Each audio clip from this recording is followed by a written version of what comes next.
Hello everyone, welcome to Monster Mondays, episode 18, Miscellaneous Monsters.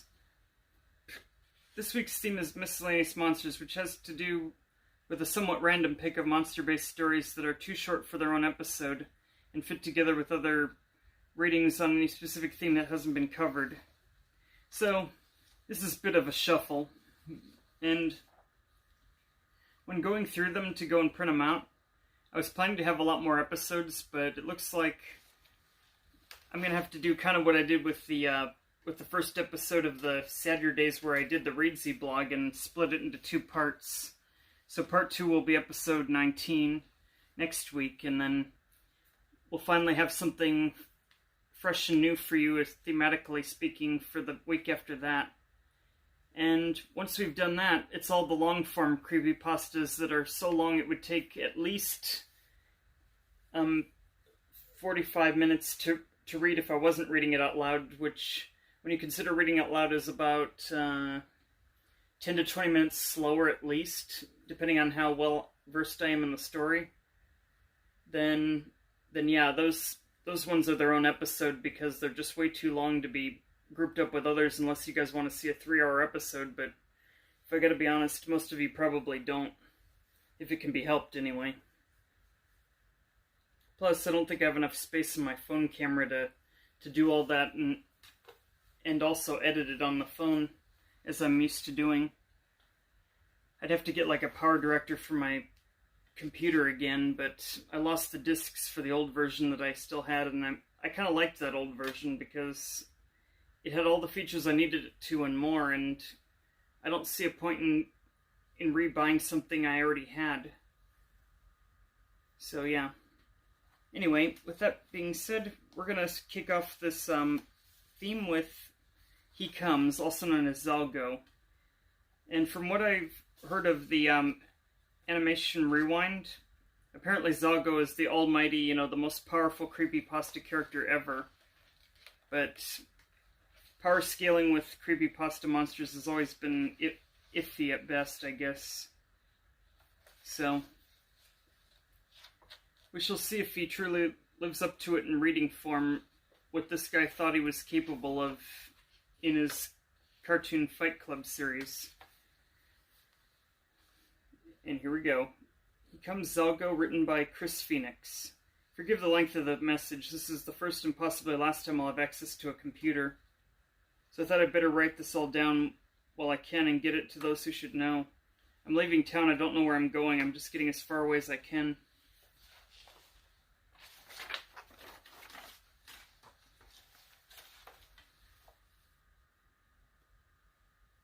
God knows there are already so many established places in town. I've been doing well enough that I was able to hire my own buddy Neil a few months ago, and has been working hard and helping out really well, as I always knew he would. I needed to take a day and go to a LeMay's class with Rebecca last month, so I entrusted the shop to Neil for the morning and most of the afternoon. That's the day I think everything started, because when I got back, he seemed to be in a stupor and covered in oil. He'd even had some smeared across his face as if he'd tried to drink it or something. I told him to go home and clean himself up because we had no clients at the moment, and I could take care of anyone who came in for the time being. He came back 45 minutes later, but he was still much quieter than usual. He worked as well as he ever did, but something just seemed off about him. I asked him if anything happened while I was out, and he just shook his head. I wondered how many clients we had, and he just muttered something unintelligible. I asked him to repeat himself, but he turned and glared at me, and for the briefest moment I could have sworn his eyes became completely black. No iris, no sclera, just utter all-consuming blackness. I stumbled back and bumped a shelf, knocking things down. When I looked back at him, he was still looking at me. But he didn't seem to be glaring hatefully the way he had before, just kind of out of it. Just seemed kind of out of it. Oh, and I should also mention that after I get through all of the famous creepypasta stories on the Creepypasta Wikia, or creepypasta.com, or whatever it happens to be that I've been getting these off of, I'm going to then look at some more recent pastas. So after we get through all the classics that were made famous, we'll look at some new and up-and-coming ones that maybe some of you have never heard of, and that'll be fun.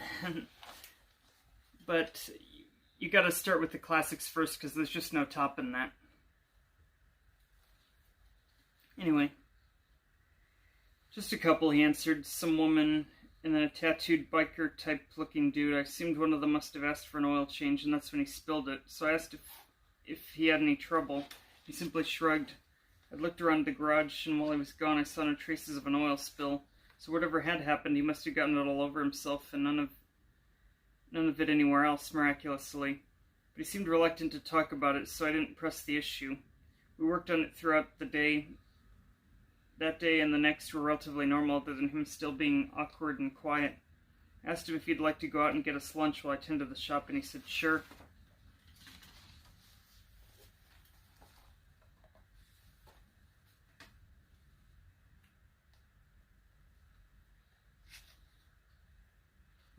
When he came back, I was busy doing a diagnostic for a client, so he put the food on the counter in the office to wait for me, and he went ahead and ate. I finished up with the customer. We'd had to keep her car overnight just to figure out why it kept dying on her, so I asked Neil to give her a ride home, and then I went to grab my food. He brought me some Chinese food and an iced tea, so when I opened the soy sauce packets to pour some over my food, I noticed the strangest thing. It was as if the soy sauce was a living thing somehow, spreading out like dozens of squirming, inky black maggots when it fell onto the fried rice and burying itself inside.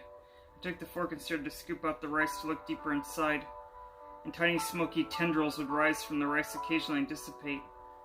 I was starving at that point, but was way too creeped out to eat that, so I chucked it and the iced tea in the garbage and decided to just wait till I got home that evening to eat something I'd prepared with my own hands. I'd never in my life seen anything remotely like that, and I couldn't even fathom how I'd ask Neil if he noticed anything similar.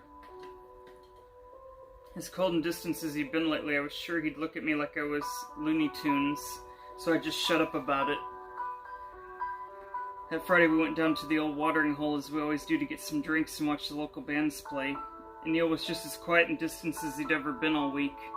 He's not a bad-looking fellow, though, and so despite him not really going out of his way to speak to anyone, a woman went over to where he was sitting and started talking to him, and they ended up leaving together that night. Monday morning I tried breaking the ice by asking how his weekend went. He gave me a nod and muttered, alright. I asked him if he got lucky with the young woman I saw him with, and he just gave me the slightest grin, which was quite possibly the first grin I'd seen in his face in a week, and he said it went well. I didn't pressure him for details. I knew he'd share if he chose to, and his slight grin was enough to assuage my worries, maybe lend me some hope that he might get back to his old self soon. Let's see. Okay. The day was relatively busy until about 3 p.m., so I finally had a spare moment to sit in the office and listen to the radio while I waited on the next client. So there I was, leaning in the back of my chair with my feet propped up on my desk, when I swiveled around and looked at my bulletin board that sits behind my head, with all manner of clippings stuck to it. I had a few Sunday comic strips such as Garfield and Calvin and Hobbes that I'd read maybe 100 times since I opened a shop there, but that day something was different. The first panel seemed normal, but in each subsequent one, inky black tendrils creeped out from the edge of the frame and from behind the characters. Blood dripped from the ears and the eyes, and sometimes even their noses, and in each of the strips one of the characters would say, "He comes." I sat staring in astonishment for a moment when I realized the tendrils were moving ever so slowly. Then each of the characters' heads turned ever so slowly towards me, and I threw myself back away from the bulletin board, sliding over my desk and into the floor. I ran into the garage and yelled for Neil. I could not be the only one to see this. To my surprise, he had gone, and so I hesitantly walked back to my office and peered inside. The comics were still corrupted, but they no longer appeared to be moving. I crept over to it and reached out to pluck one of the comics free when I noticed the inky black tendrils starting to sweep across the page toward where my fingers were at least 3 times as fast as they'd moved before, and I jerked my hand away. Nothing good could possibly come from letting a blot of ink touch my skin. Of course, I ripped the entire bulletin board down. I burnt it in a tin trash can out back. I never spoke of it again. That night I went home, and my wife was already in bed, fast asleep. My mind was racing, and I couldn't even bring myself to eat dinner that night. With no one to vent my worries, I fell into a restless sleep and kept waking to nightmare after nightmare of seemingly every hour of the night until I just gave up on sleep entirely. That Friday I went to the bar again, even though my wife couldn't drink, being pregnant and all, and Neil wasn't really any fun to hang out with anymore. None of my other friends could seem to be reached. I just needed to get a good buzz. I'd start feeling better, I reckoned. After downing a couple of beers, I excused myself to the restroom when I noticed I was more inebriated than I'd estimated, so I leaned over the sink to splash some water on my face. That's when I heard it, the sheet of fabric being dragged across the floor. A voice rasped ever so quietly out of the drain. It sounded like a prolonged exhale for the longest time until I finally recognized the words hidden amongst all those vowels. He comes. Cracks appeared in the porcelain, snaking out from the ring around the drain. At least they looked like cracks at first, but after a few seconds I recognized them as the same tendrils of corruption I'd seen in the comics earlier that week, snaking their way slowly along. I stumbled backward out of the bathroom door and right into someone's chest. I turned and stared up into the pitch-black eyes of a 6.5-foot biker with tattoos covering every piece of his exposed skin, beside his hands and head.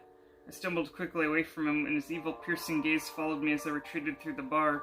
It felt like a dream where whenever you're running for your life, it feels like you're running through quicksand.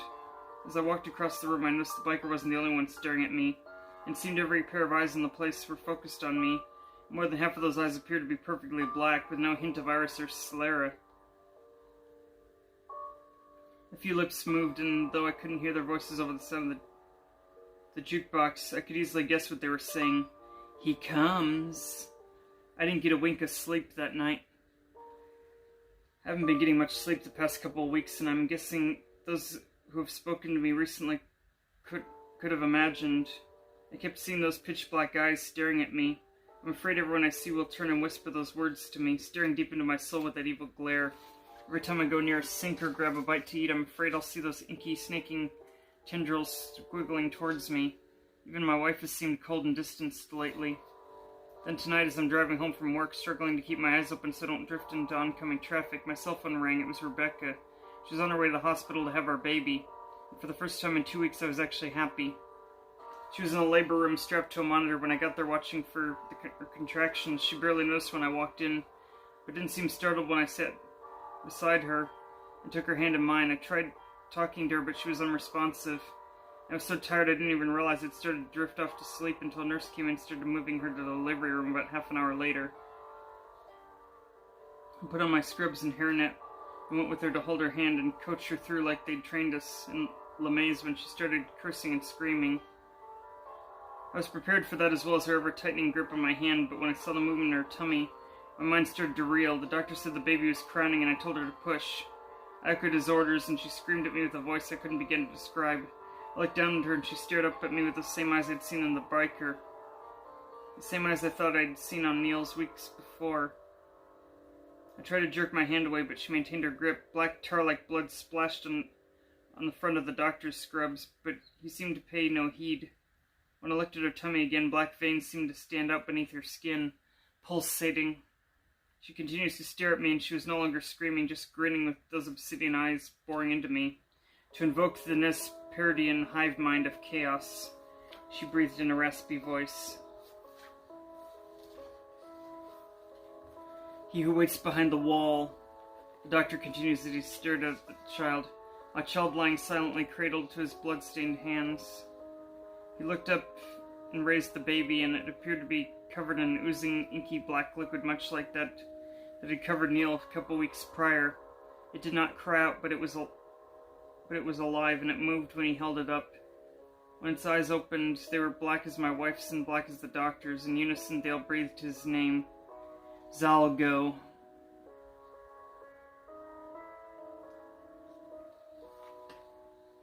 I ripped my hand free of my wife's iron grip and stumbled out of the room, barreling to the nurses passing just in the corridor outside. When I stood up and looked back into the room, I could see the inky black tendrils seeming to extend from the doctor and my newborn across the floor where I stood.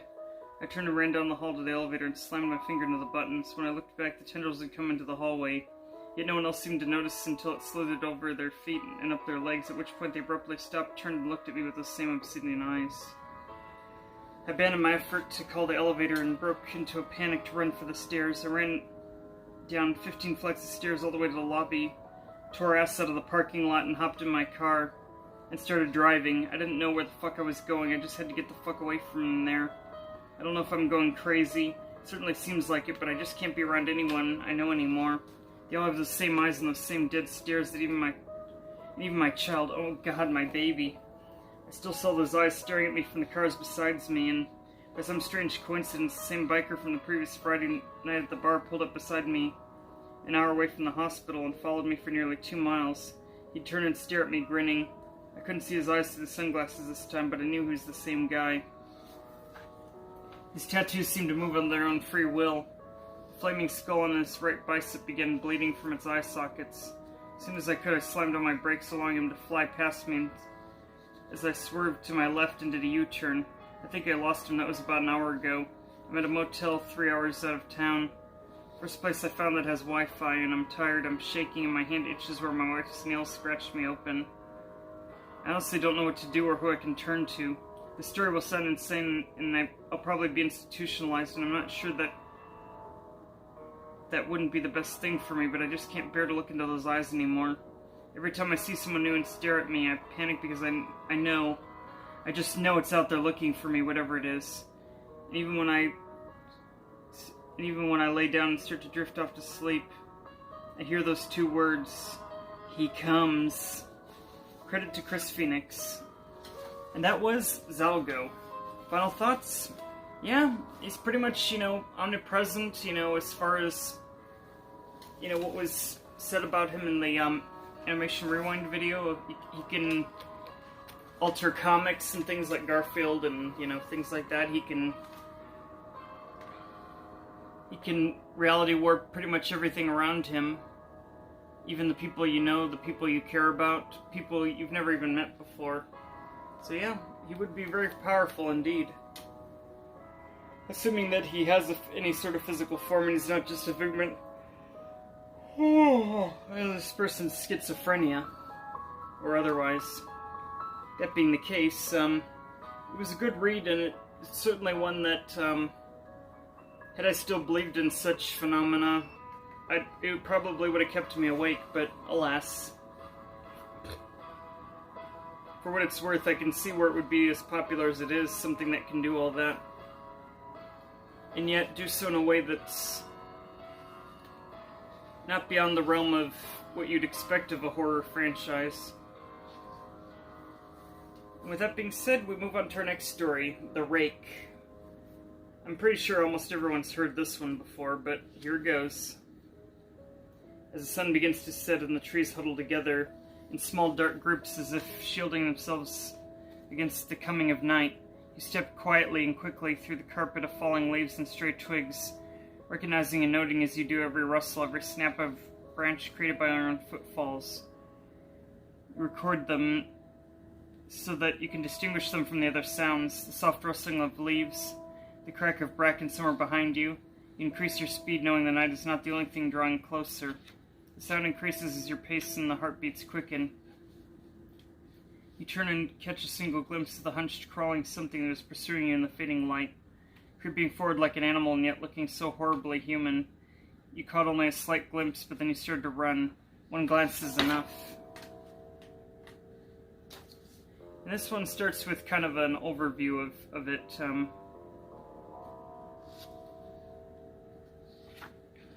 Along with the table of contents. Overview. Primarily associated with the image of a bald, pale-skinned creature hunched at an angle with bright orb-like eyes staring into the camera. The Rake has become a staple creepypasta monster adopted by many authors as shorthand for the creature resembling the one depicted in the photo in various settings. During the summer of 2003, events in the northeastern United States involving a strange human-like creature sparked a brief local media interest before the apparent blackout was enacted. Little or no information was left intact as most online written accounts of the animal were mysteriously destroyed. You're getting kind of thirsty. Oh, do you have an Angry Orchard? Oh wait, I'll just take a 7-Up. Alright. Sometimes when reading you gotta open a beverage of some kind, otherwise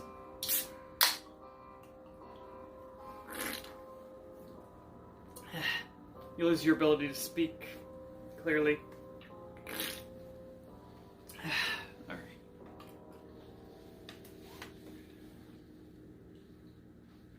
primarily focused in rural New York State. Self-proclaimed witnesses told stories of their encounters with a creature of unknown origin. Emotions ranged from extremely traumatic levels of fright and discomfort to an almost childlike sense of playfulness and curiosity. While the published versions are no longer on record, the memories remained powerful. Several of the involved parties began looking for answers that year. In early 2006, the collaboration had accumulated nearly 24 documents dating between 12th century and present day, spanning 4 continents. In almost all cases, the stories were identical. I've been in contact with a member of the group and were able to get some excerpts from their upcoming book. The Rake Creepypasta, Suicide Note, 1964. As I prepare to take my life, I feel it necessary to assuage any guilt or pain I have introduced through this act. It is not the fault of anyone other than him. For once I awoke and felt his presence, and once I awoke I saw his form. Once again I woke and heard his voice and looked into his eyes. I cannot sleep without fear of what I might next awake to experience. I cannot ever wake. Goodbye. Found in the same wooden box were 2 empty envelopes addressed to William and Rose. One loose personal letter with no envelope. Dearest Lenny, I have prayed for you. He spoke your name. A journal entry translated from Spanish, 1880. I've experienced the greatest terror. I've experienced the greatest terror. I've experienced the greatest terror. I see his eyes when I close mine. They are hollow, black. He saw me and pierced me. His wet hand. I will not sleep. His voice. Unintelligible text. Mariner's log, 1691. He came to me in my sleep from the foot of my bed. I felt a sensation. He took everything. We must return to England. We shall not return here at the request of the Rake.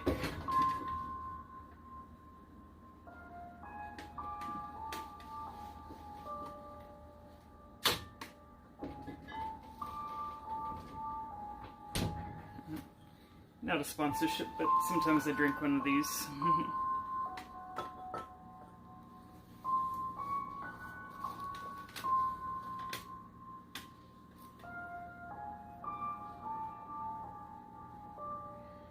From a witness, 2006. 3 years ago, I had returned from a trip from Niagara Falls with my family on the 4th of July. We were all very exhausted after a long day of driving. So my husband and I put the kids right to bed and called it a night. At about 4 a.m. I woke up thinking my husband had gotten up to use the restroom. I used the moment to steal back the sheets, only to wake him in the process. I apologized and told him I thought he got out of bed. When he turned to face me, he gasped and pulled his feet up from the end of the bed. So quickly his knee almost knocked me out of bed, then he grabbed me and said nothing. After adjusting to the dark for half a second, I was able to see what had caused the strange reaction. At the foot of the bed, sitting facing away from us, there appeared to be a naked man or a large hairless dog of sorts. Its body position was disturbing and unnatural, as if it had been hit by a car or something. For some reason, I was not instantly frightened by it, but more concerned as to its condition. At this point, I was somewhat under the assumption we were supposed to help him. My husband was peering over his arm and knee, tucked in a fetal position, occasionally glancing at me before returning to the creature. In a flurry of motion, the creature scrambled around the side of the bed and crawled quickly in a flailing sort of motion right along the bed until less than a foot from my husband's face. The creature was completely silent for 30 seconds, probably closer to 5. It just seemed like a while. Looking at my husband, the creature then placed his hand on his knee and ran to the hallway leading to the kids' rooms. I screamed and ran for the light switch, planning to stop him before he hurt my children. When I got to the hallway, the light from the bedroom was enough to see it crouching and hunched over about 20 feet away. He turned around and looked directly at me, covered in blood. I flipped the switch on the wall and saw my daughter Clara. The creature ran down the stairs while my husband and I rushed to help our daughter. She was very badly injured and spoke only once more in her short life.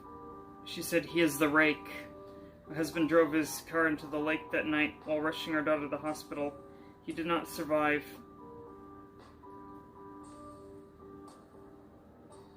Being a small town, news got around pretty quickly. Police were helpful at first, and the local newspaper took a lot of interest as well. However, the story was never published, and the local television news never followed up either. For several months, my son Justin and I stayed in a hotel near my parents' house. After we decided to return home, I began looking for answers myself. I eventually located a man in the next town over at a similar story. We got in contact and started talking about our experiences. He knew of 2 other people in New York who had seen the creature we now refer to as the Rake. It took the 4 of us about 2 solid years of hunting on the internet and writing letters to come up with a small collection of what we believed to be accounts of the Rake, none of them giving any details, history, or follow-up. One journal had an entry involving the creature in its first 3 pages and once never mentioned it again. The ship's logs explained nothing of the encounter, saying they were told to leave by the Rake. That was the last entry in the record. There were, however, many instances where the creature's visit was one of a series of visits with the same person. Multiple people also mentioned being spoken to, my daughter included. This led me to wonder if the Rake had visited any of us before our last encounter. I set up a digital recorder near my bed and left it running all night, every night for 2 weeks. I would tediously scan through the sounds of me rolling in bed each day when I woke up. By the end of the 2nd week, I was pretty used to the occasional sound of sleep, while blurring through the recording at 8 times the average speed. It still took almost an hour every day. On the first day of the 3rd week, I thought I heard something different. What I found was the shrill voice. It was the Rake. I can't listen to it long enough to even begin to transcribe it. I haven't let anyone listen to it yet. All I know is that I've heard it before, and now I believe it spoke when it was sitting in front of my husband. I don't remember hearing anything at the time, but for some reason the voice in the recorder immediately brings me back to that moment. The thoughts that must have gone through my daughter's head make me very upset. I've not seen the Rake since he ruined my life, but I know he's been in my room while I slept. I understand the fear that one night I'll wake up to him staring at me. And that was The Rake by Brian Somerville. Final thoughts? Interesting story. So apparently the Rake can speak and does speak to people, but the question is, what type of people can actually make out what he says? You know, is there a specific pattern in which, people are able to hear him or not and understand what he says? And is it by not understanding that people get killed, or is it that, was it something far more sinister? Considering the people that did do as he commanded and left didn't write anything further on the matter. It really makes you wonder.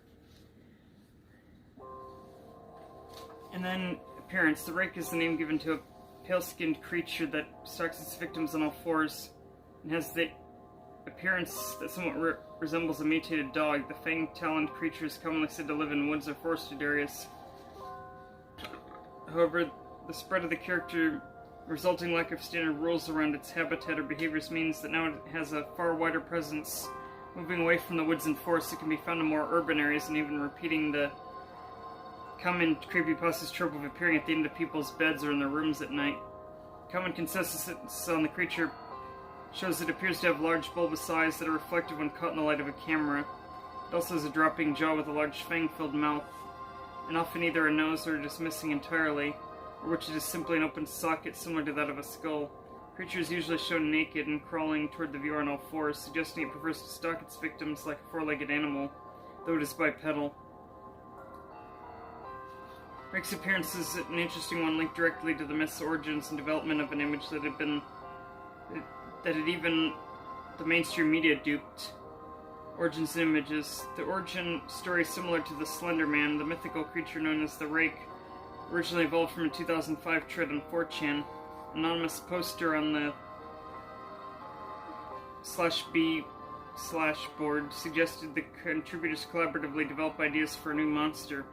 After some initial back and forth discussion, one particular idea was chosen as the most promising candidate, began to be formed.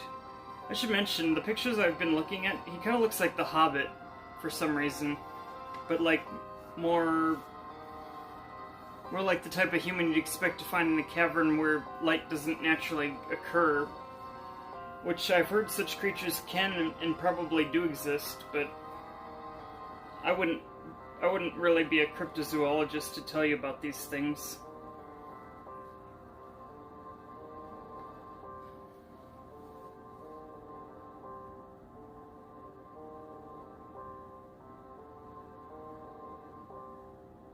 The descriptions of this creature went through numerous adumbrations before finally settling shared some characteristics with the commonly accepted Rake image that is widespread today.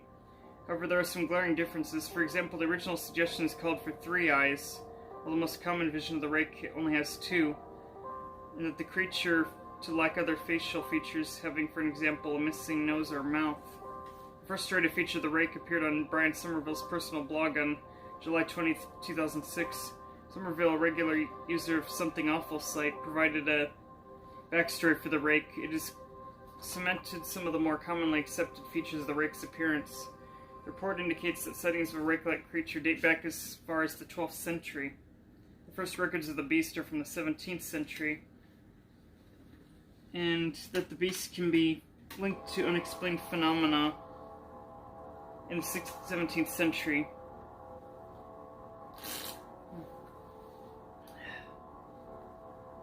Sightings of cryptid-like beings in northeastern United States. By 2008, Rake stories appeared on LiveJournal. The story and variants featuring the Rake appeared on Something Awful and 4chan by the following year, and the first appeared on the paranormal subreddit in 2010. It later found its way into the creepypasta forums and began to increase in popularity. A common misconception is that the Rake's appearance is based on the widely shared image of a creature of glowing eyes staring into the camera of a deer hunter that is sometimes referred to as the Rake monster. The image, which is now most closely associated with the Rake mythology, and the common starting point from which most Rake fan art and variants are derived, was actually taken seriously by the mainstream media outlets when it first appeared. The still image alleged to have been extracted from the memory card of a now broken night vision camera was posted to the Wild Game Innovations site by someone strangely claiming to have actually encountered the creature. The image and story of the strange encounter were then picked up by media outlets as widespread as Britain's The Daily Mail and NBC, which featured the image in a brief report on the alleged sightings of the morning show. However, rather than this image influencing the initial ideas of the Rake's appearance, the timeline seems to indicate that the Rake's stories were retrospectively linked to this image.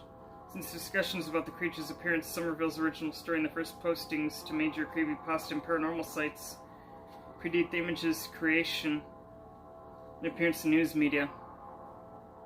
The association of the image with the character can most likely be attributed to the fact that the image itself appeared in the same month as a single topic blog Tumblr account.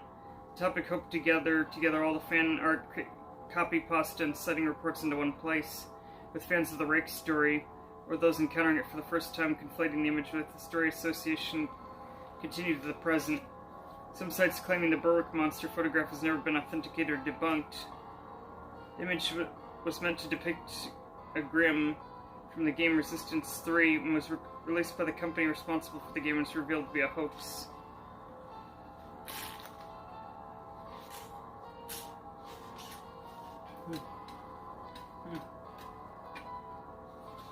Other influences. While the Rake clearly developed from a collaborative effort online, many precursory influences are considered upon examining the creature's most generally accepted image.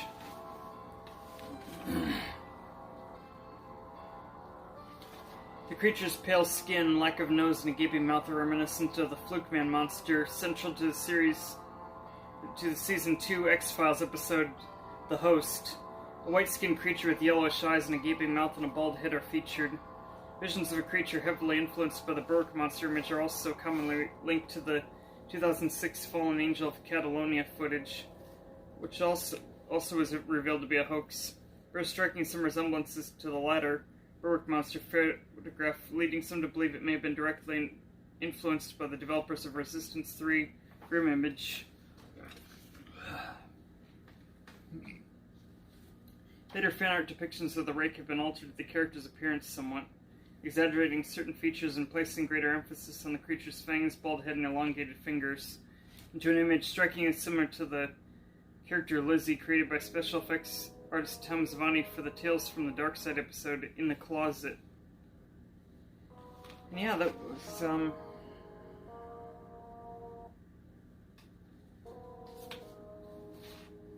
wait a minute. Okay.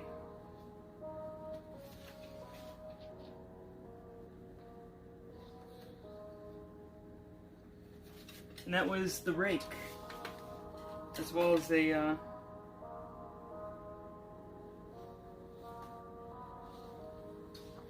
a biography about it.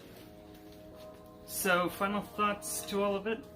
Very interesting story, and interesting how even the news media thought it was real, but may have been taken from a game and altered a few times, which kind of makes sense. But at least now we kind of know that it's not really real. Though, it makes me wonder about what kinds of things could live in caves that have yet to be explored. Which is why probably the next long-form creepypasta that we'll ever do. So, like, we're talking episode 21, after we finish all these short creepypastas. I'm probably going to look into Ted the Caver, because that was based on an actual caving journey, but, you know, embellished to have a bit of creepiness to it. So, thematically speaking, that may be the next thing I end up doing. But eventually I will get to it as well, because it is one of the famous creepypastas. But again, because it's so long, and because other ones after episode 20 are going to be so long, they're going to get their own episode. Because I can't imagine, you know, sitting here, you know, reading for too many of them, and my camera's going to run out of space. Anyway, with that in mind, I'm going to move on to our next story. It is called the Seed Eater. And it begins like this. I wish you would have stayed home away from this cruel world that we live in. Home away from this cruel world that we live in was scribbled out. Dear reader. Children, scribbled out. Shouldn't roam this world alone. Scribbled out, but we can't keep them in their nests forever. My son left his room one night, an enchanted chirping outside his window. Scribbled out his end. I knew what this was. Scribbled out, but from my years of studying this creature, you see, it is a monster that wanders around the globe, preying on innocent children, watching, waiting. I remember fondly. It was September 15th, 1983. That was the year my wife and I escaped the busy world of New York to live our lives in the country with Dakota. We lived happily there for several years until I discovered my one true love, studying the Seed Eater. Seed Eater is a disturbed bird-human creature that roams the forest, stalking children, abducting them to be part of the legend. On June 19th, 1987, I first saw it sitting in my tree out on the front lawn. I was in a daze when I saw it. My destiny beckoned me. It said, follow it, love it, learn it.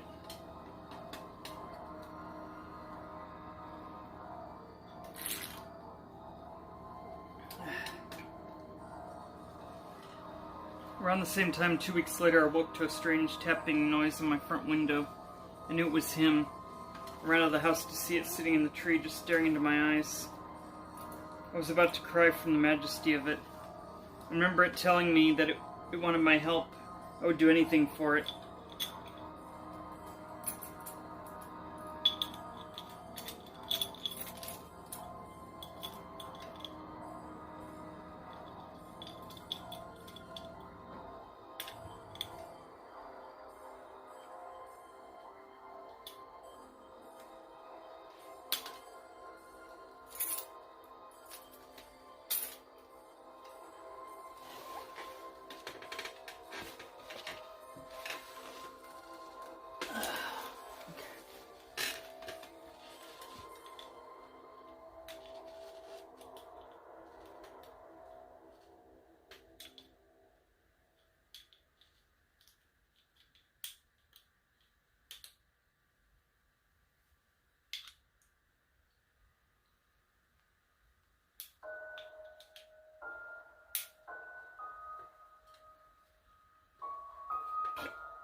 Times like these, I wish I had my bottle opener. I think I had one around here somewhere. It was part of my Swiss Army knife set. Anyway.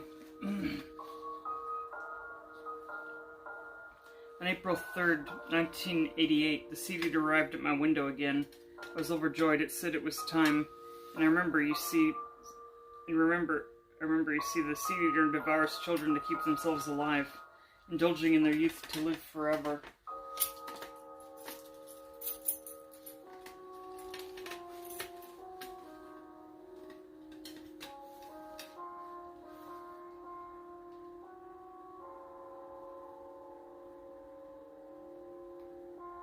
I remember the little boy, what was his name? Oh well, doesn't matter. I remember going into his house and simply knocking on the door at 4:29 a.m., but nobody would answer.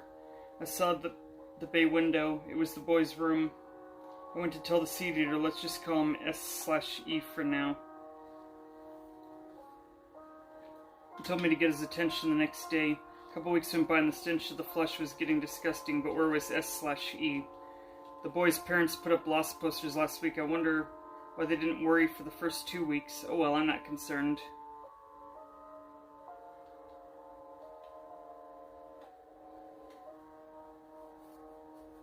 On May 14th, 1988, this boy was nothing but bloated, rotting flesh, and S/E was nowhere to be found.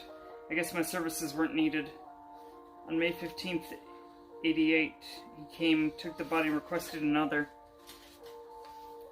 May 16th, 88, 6 kids were killed, 6 kids devoured, 6 more requested. That was May 16th, 88. May 18th, 88. However, losing people makes me wonder. But oddly enough, each of those words is capitalized and underlined. And if you read just the underlined capitalized letters, it says, help me. The crossed out killer monster. Seed Eater came tonight. He said the kids weren't doing the trick anymore. He wanted something bigger. If you're reading this, you may be my only hope. Maybe the only hope of finding out the truth of this thing. In my room there's a journal crossed out on page 49. You'll discover how to take the life out of crossed out this monster, but he's had, end of crossing out me, crossed out under a tight, not crossed out death, crossed out grip. I couldn't do it, crossed out, but maybe you'll have more strength than me. Goodbye everybody, everyone. I hope being eaten is what I brought onto myself. And that was the Seed Eater. Final thoughts? Very well done. I mean, it's one of those, cases where it begs the question, did this woman indeed do this of her own volition, or was the majesty of the thing what coaxed her to do it, or did it have her under some kind of a spell just by looking at it that made her do all these favors for it? It's hard to say. But that's probably what makes it a good story, I think. And there's not much more that can really be said about it. So with that, let's see where we are now.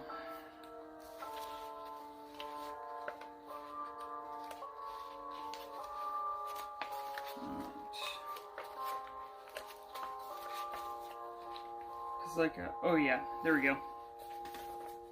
So for our last story of this particular episode, we have The Hooded Man, written by an anonymous author. Have you ever been influenced by clothing? I don't mean confidence by looks. Have you ever been given more control than ever by an item or a truth or just a favorite shirt?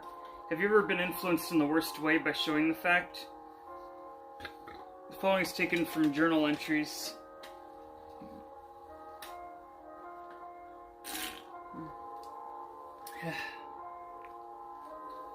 Entries are written by a notorious but unknown killer.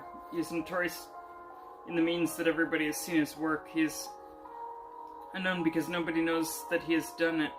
His origin is unusual. No troubles, no evil family, no magic or paranormal forces. His life was chosen by him and he is alone. His identity is also unknown. He will be named from here on as the Hooded Man. April 3rd, 2004. It's been freezing around here and I don't really have anything to cover myself. 2004, I was a freshman in high school then. God, it's been a long time.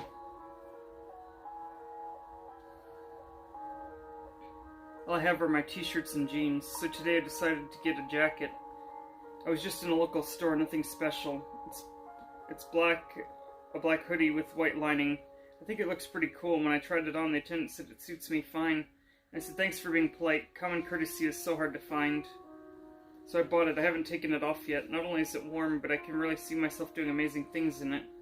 When I look in the mirror, I smirk. I feel amazing. I can't really explain it, but I like it. I really like it.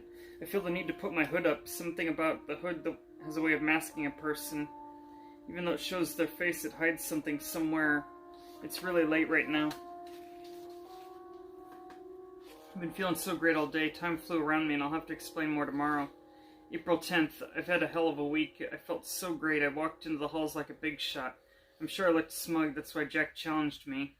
He was so angry. Who never do ignoring an insult was more... Okay, I guess they meant to say whoever knew ignoring an insult was more insulting than responding with shrewd comments about someone's family. He antagonized me. I should mention I did kind of grammar check some of these things, but I guess Grammarly doesn't get all of them. He asked for it. He threw a hard punch and I stood. It stung harder than before when I actually argued with him.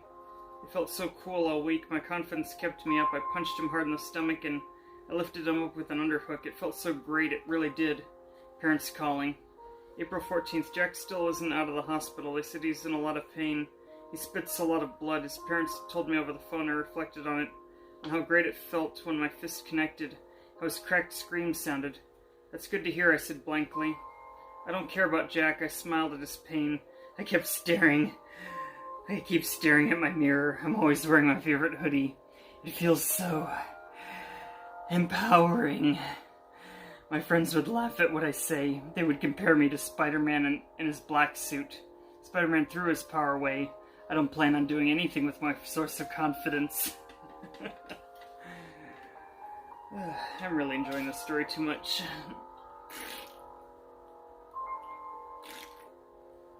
And yes, I do like the r/pro-revenge subreddit. So sue me, not literally.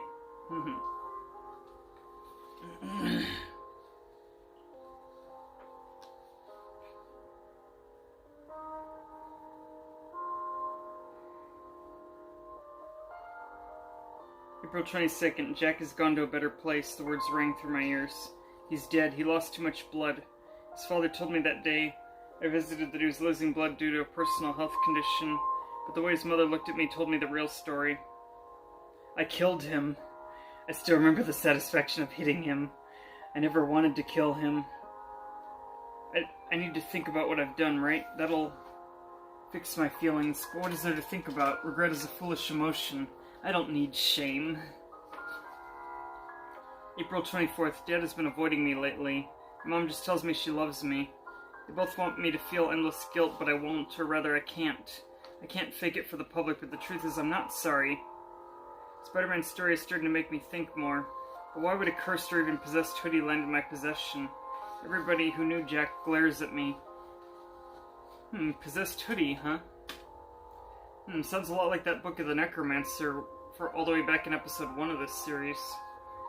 And I think it recurred like 4 or 5 episodes later, but my memory's a little fuzzy right now. Everyone I would talk to has transferred themselves out of my class or went to a different school. Teachers don't look at me much or get onto me if I'm breaking any rule.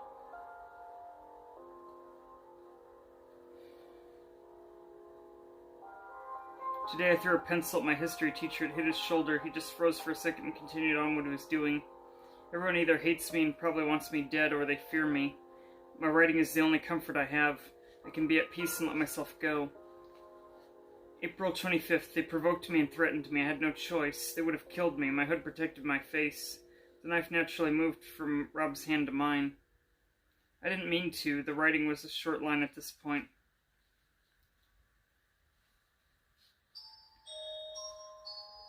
April 30th. 5 days. 5 days of being interrogated and sleeping in a cell. They decided I was only defending myself. I can hear my mom and dad talking. They want me gone. They're both scared. I was an idiot to think that this jacket of mine was possessing me or changing my personality. It's just a really cool jacket. I love how it looks. I feel like such a badass. I remember how I put the hood up. I put it up when Jack challenged me. I put it up when those guys tried to kill me. I feel no remorse. I feel indifferent. I am in control. I finally come to realize the insanity. I wanted to kill them. All of them. I needed only push and the confidence to fight. I got it. Mom and Dad are irritating me. They all annoyed me. Credit to Anonymous.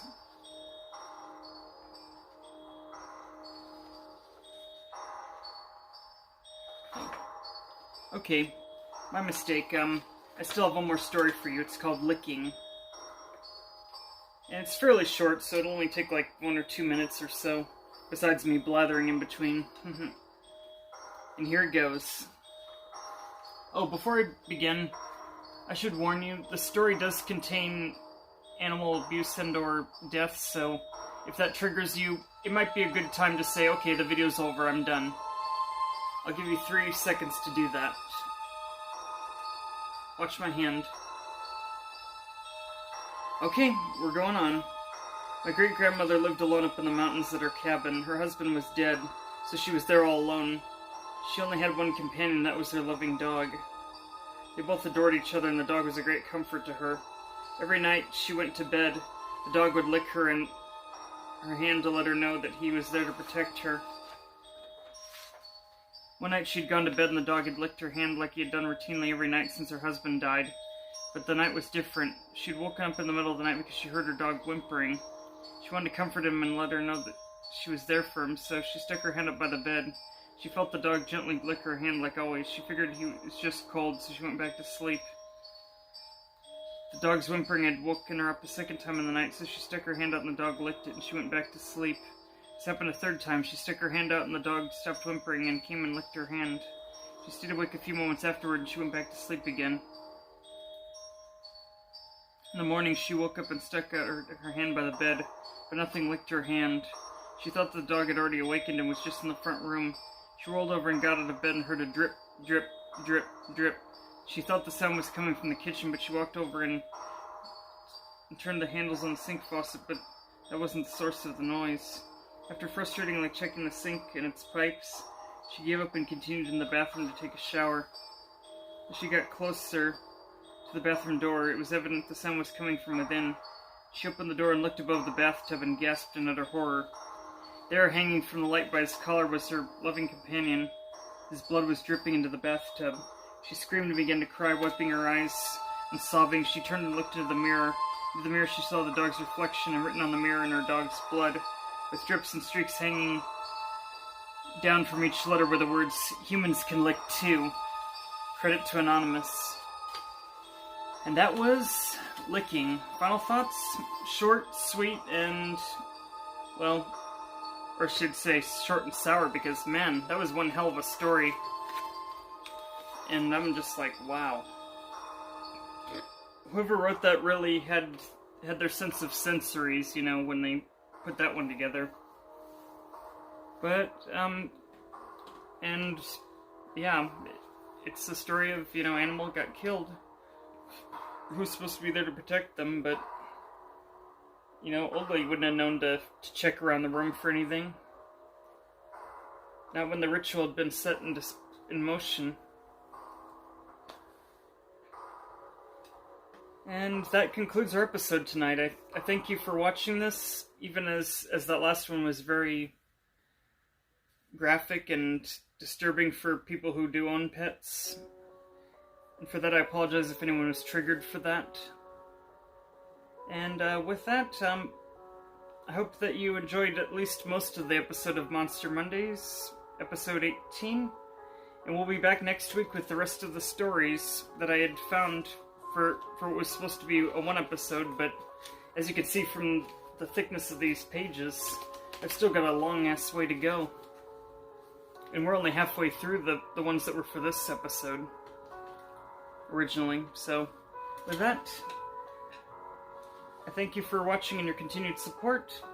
This has been the Forsaken Scribe, and remember, Mom's not here, kids.